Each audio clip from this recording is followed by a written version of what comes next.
Dumi na ng sasakyan.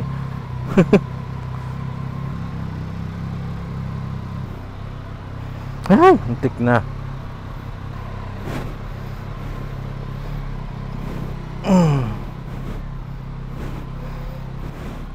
Ahoy mga boys!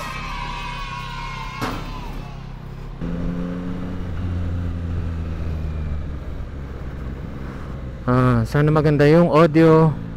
Nag-experiment ulit tayo ng mga different microphones.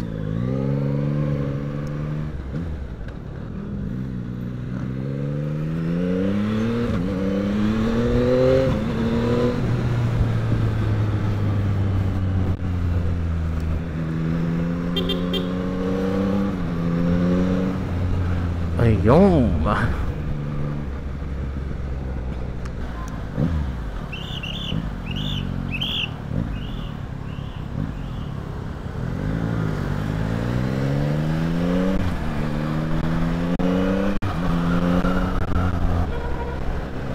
It's a Thursday morning.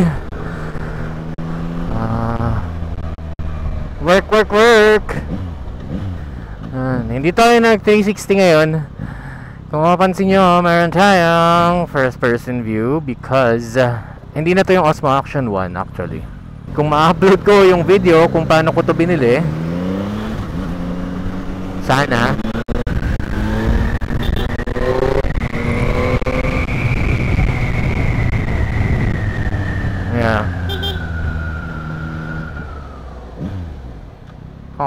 hindi umabot.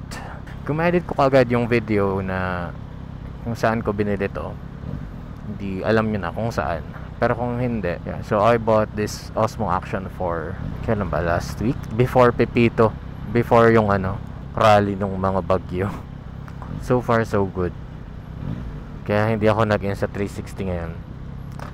Tapos nag-experiment lang din ako ng mga different microphones to see which one would work better.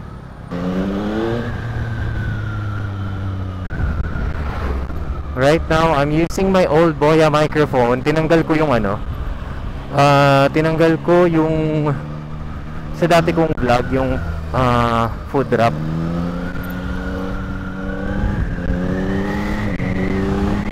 Tinanggal ko yun kasi na-adjust na ngayon yung gain sa microphone. Sorry. Mic gain, na-adjust ng mic gain sa Osmo Action. So, sabi ko, let's try it. Sana optimal ang placing.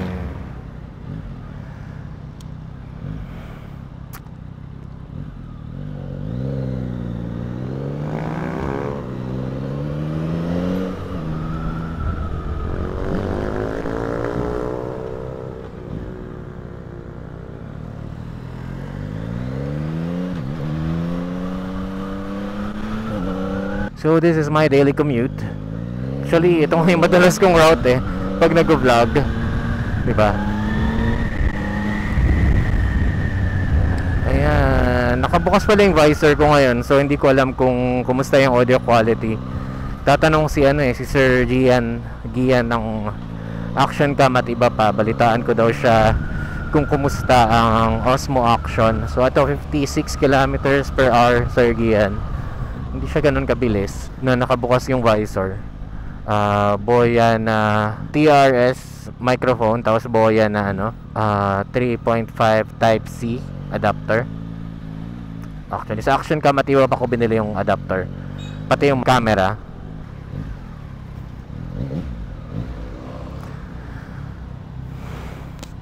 Nice Suzuki Jimny.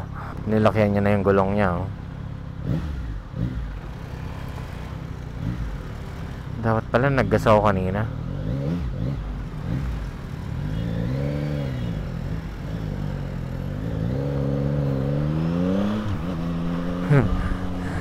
Nakakatawa yung experience ko nung pumunta ako ng ng Action Cam at iba pa.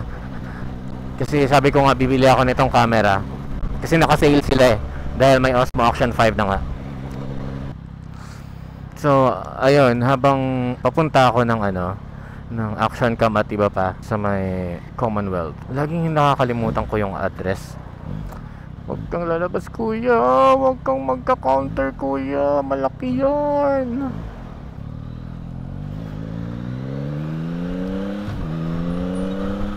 Ayun na nga. So, pumunta action ka matiba pa for this. Sarap ng quick shifter.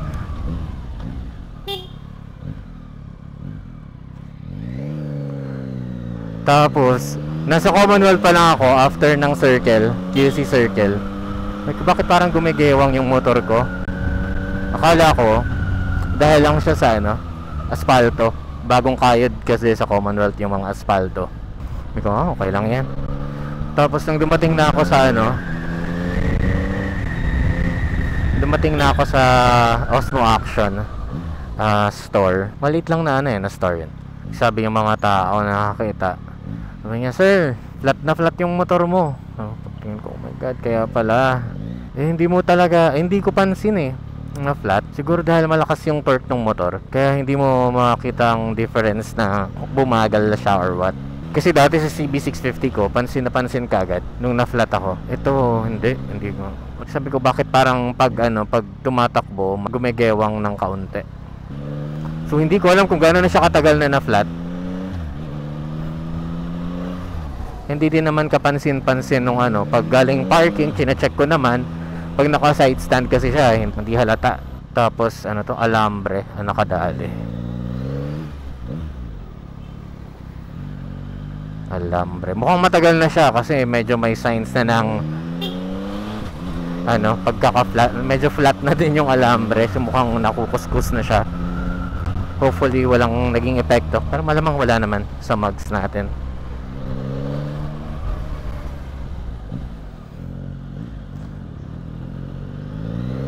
Sana napipick up din ng microphone natin yung engine sound, because it adds more pleasure to the viewers. Kahit ako din mas gusto ko na naririnig yung engine noise.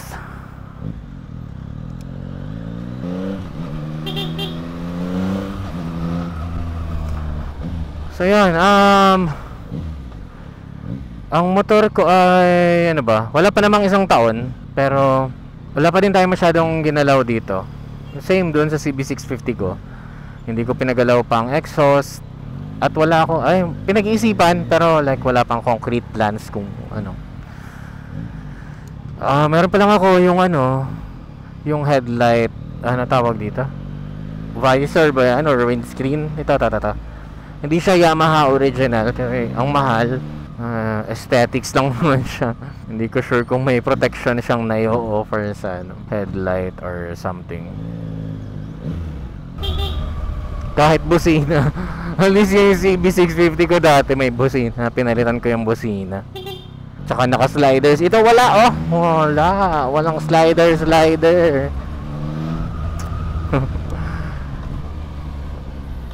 Ano pa ba dinagdag ko dito so far? Yun, yung windscreen. Yung dito sa panel gauge, yung screen protector. Yan natin kasi learning from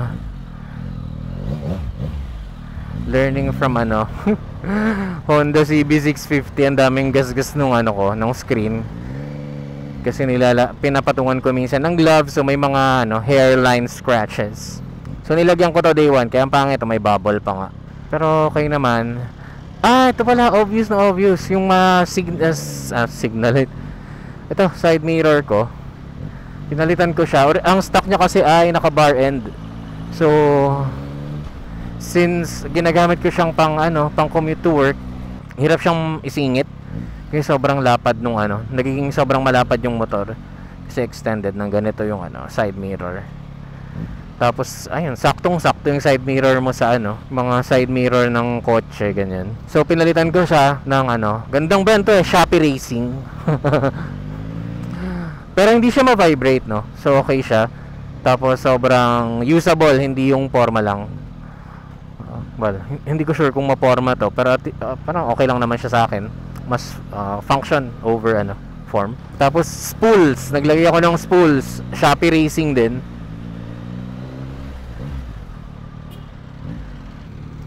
Baba natin yung visor dahil mainit. Yan yung spools, kasi dati sa CB650 mahirap maglagay ng spools. Kailangan mong palitan yung ano, yung parang chain adjuster mo. Chain, yeah, basta yun. Yung mga naka CB650 alam yun. Kasi wala siyang lalagyan talaga ng spool. Ang XSR 900 merong ano, threaded na slot for spools. So mura lang naman siya kung Shopee Racing ka nga. So nilagay ko na. Plano ko maglagay pa ulit ng tail tidy. Kasi ano to, learning from CB650R, nag tail tidy din ako nun. Pero dahil sa halos pinang-daily ko ngayon, ganun ulit, form ano to, function over form hassle na ano, yung matitilamsikan ka. Kaya binalik ko dun sa stock na ano, na fender, para bawas tilamsik.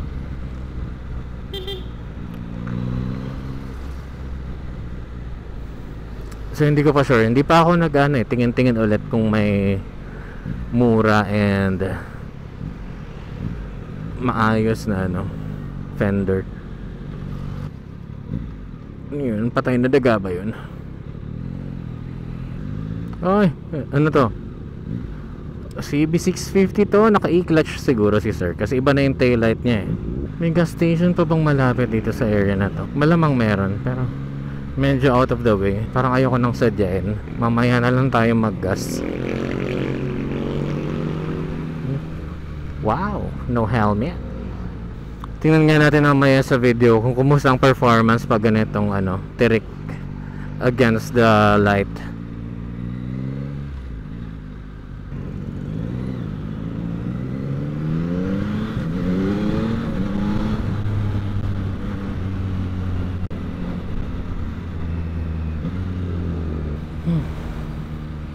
Saan pa natin ng kaunti itong jacket na to. Mainit na. Init na naman ang makina natin. 105. Sa mga ka-XSR dyan, ano ba? Ano bang usual nyo? Pag ganitong ano, biyahe, 105 ba talaga yung ano, usual na temp? 100 to 105. I know na 105 kasi nagkikick in yung ano, fan natin. Pero hindi ko maano kung bakit. Para may problema ba yung akin? Kaya ano, madalas naglalaro lang ng 105. Dapat ba mas malamig ng kaunti? I don't know.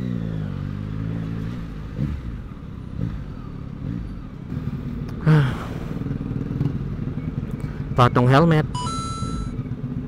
Chinelas Gaming. Alright. Optional things.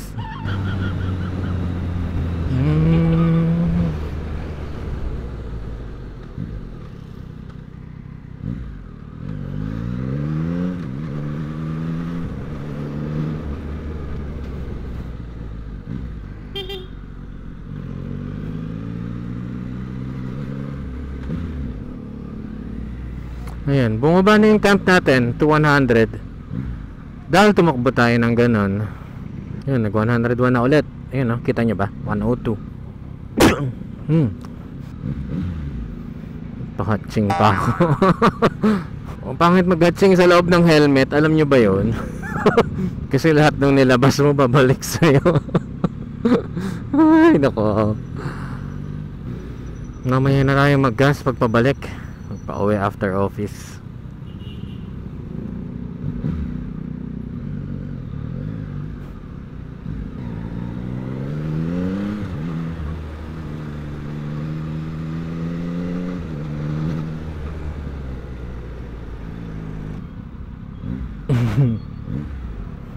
Kung sino man nakaisip ng malaking halaman na yun, thank you.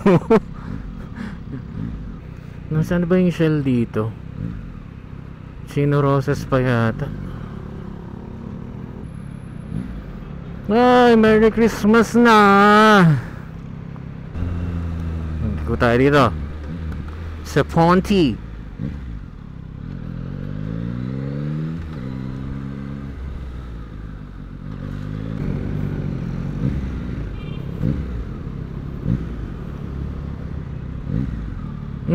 Kakaumpisa lang. Mukhang wala. Hanap tayong iba.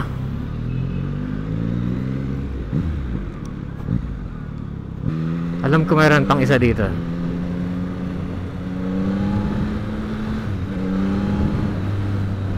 Yarn!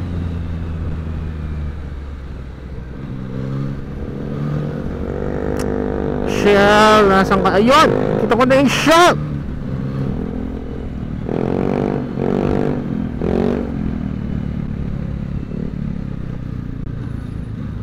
Brown out yata sa shell na to ha.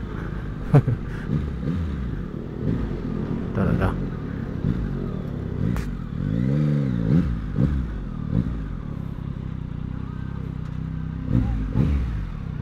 Wow. 95 full tank na. Up. Check nga natin ang ating backpack.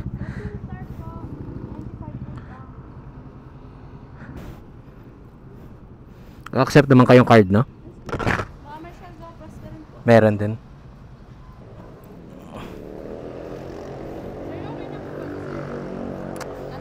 Okay na yan.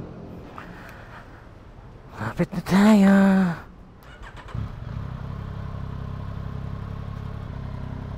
Dito ba muna? Okay na. Thank you.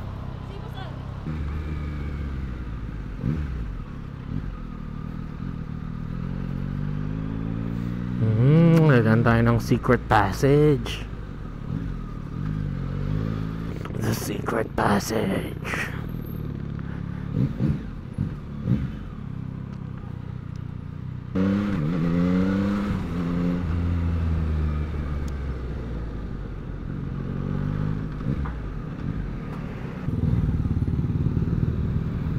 Ito na, Ayala na.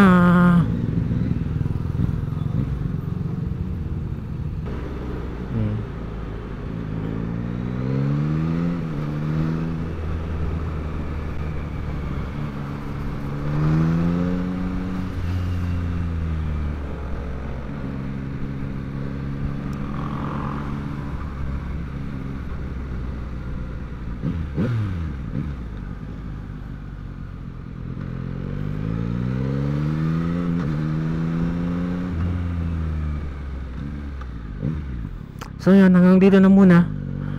Thank you sa pagsama. Kung nandyan pa kayo. Ciao.